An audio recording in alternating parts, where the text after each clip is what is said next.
Hello. All right. I'm just finishing off the version 5.0 update. I don't want to say this is version 5.1 because this should have been here at 5.0, but now it is here. So there's just a couple of minor changes from the last time. Now you've got this color mix here, and this is out here, so you've got access to the blend mode. So at the moment at 0, it's on color 1. If I slide over to color 2, it will be this color. And then you can change how they mix here. So let's put, I don't know, screen. So now it's both of them. That one screening over the top of that one. Or you could have, I don't know, multiply. Whatever. And then the amount of of 2 that you're mixing over 1, you can control with that. Alright, so that's what that's there for. And if it's set to mix, then obviously it's either one or the other. Okay, so let's talk about the texture baking. Nothing has changed in the way it functions, so if you already know about this, you don't need to watch it, but if you're new, this explains how to get something like this into, turn it into an object.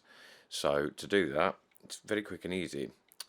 This is already unwrapped, I believe, probably cube projection, but the unwrapping is dependent on your object, but for this, it's worked. So once you've made the shape and the formation that you like, whatever it is, you want to duplicate it, because now that's got the same UV mapping and everything, and then we can delete the IRB from this one, and we're just going to start using this one. We're also going to need an image editor up here, because we need to faff with the images. So yeah, the texture baking, these are the only outputs you're going to need. And this is the where you store the texture to be baked into, where you can preview it, and then this is just the UV mapping, which texture baking needs. So you probably shouldn't need to change that, but it's there if you want to. And to access this, so let's go with first the color. Control Shift Click color. So that's Node Wrangler. Control Shift Click. So that is now just the color information. The Fresnel is different. We'll have to add that afterwards because you can't bake that information. So the color is now going through this, and up here we want a new image, and we want to call it IRB5 col, I guess, and we want to make it at least 4K, so 4096, and because this is just color, we don't need any of this. We click OK, just there it is. Make sure that this node has that, which is IRB col. It needs to be loaded in because that's going to store it. And then if you head over to your render settings, and we want to close some of that. Sampling, you only need 1 for the render. So if you're using 3.0, you've got this new bit with time. Just make sure samples is on 1 because we're not dealing with lighting or anything. And then under performance, under memory, you've got use tiling. You want to select that, and that needs to match, excuse me, the resolution of this image, which is 4K, so 4096. Enter, and that's it. Select this, make sure this matches this, and then click bake.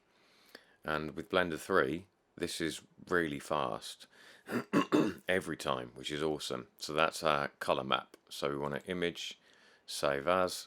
I just save them as TIFFs. I'm going to save it as ISBB col, save as. And now we just repeat the very simple process. So let's do bump. So I'm going to Control Shift click me bump. We want to close that and then make a new one and call that IRB5 bump.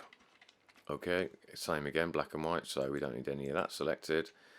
Select that, make sure this is bump, that's bump, and then click bake. Like this. And then bush. So same again, image, save as, TIFF, save. Now for the displacement, we do something slightly different for both displacements, tangent and object, because as you'll see, they're color information when you Control Shift click, and when it works, Control Shift click please. So yeah, it's not black and white, and because of that we need to change the setting as we save and the file format. So yeah, we've done that. We can close that, click new, same again, so IRB5 disp. Now this time you want to click 32-bit float. No need to explain, because I don't fully understand, but it's to do with colour. So click that, OK. And then make sure this is IRB5 disp.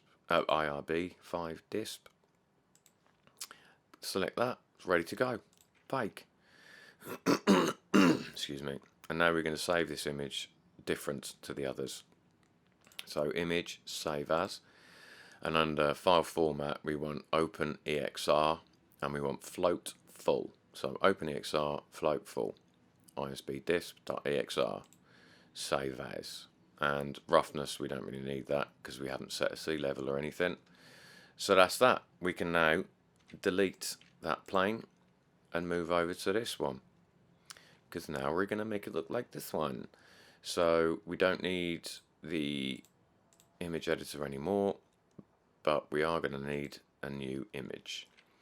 And I'll tell you what you need. You can find them. So you need 2 image textures, 1, 2. You need a texture coordinate, and you need a bump. And we might put some AO into it in a bit. So connect the 2 image texture nodes to the UVs, connect this one to the color, this one to the height, and this one to the normal. And we can actually switch to Eevee now because there's nothing in the scene using an infinite builder, so it's not going to crash and burn. And then in the top one we want to put where did I save it? Oh dear, hang on. I've completely forgotten where I was saving them. Let me just load one up real quick. Image, save as.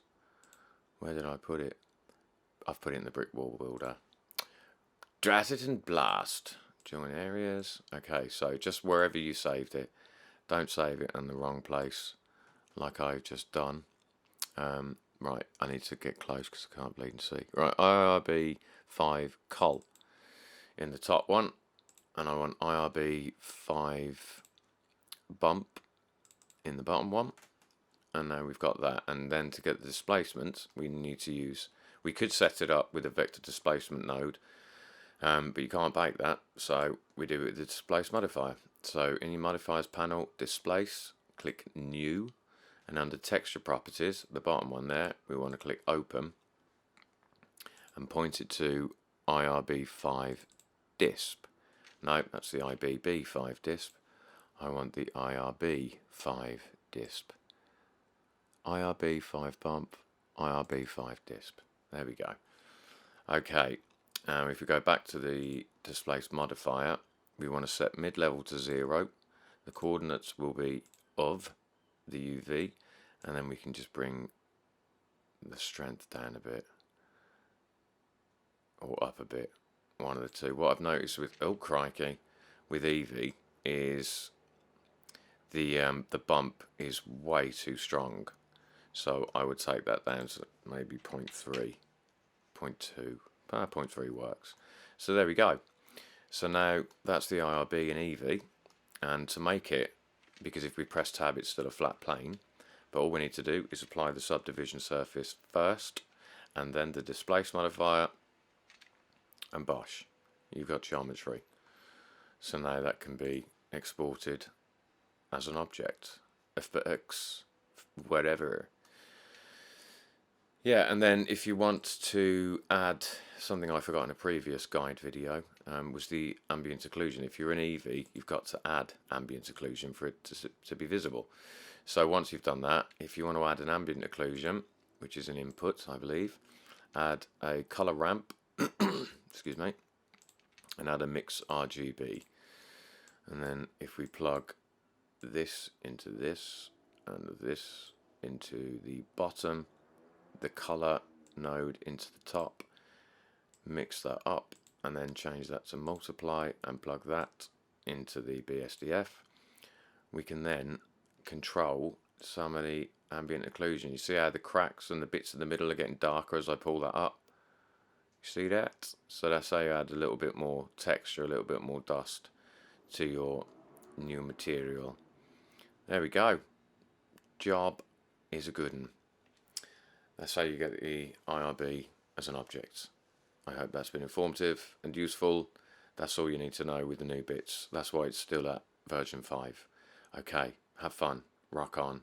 Until next time, I have been Nick, you have been you. Bye bye.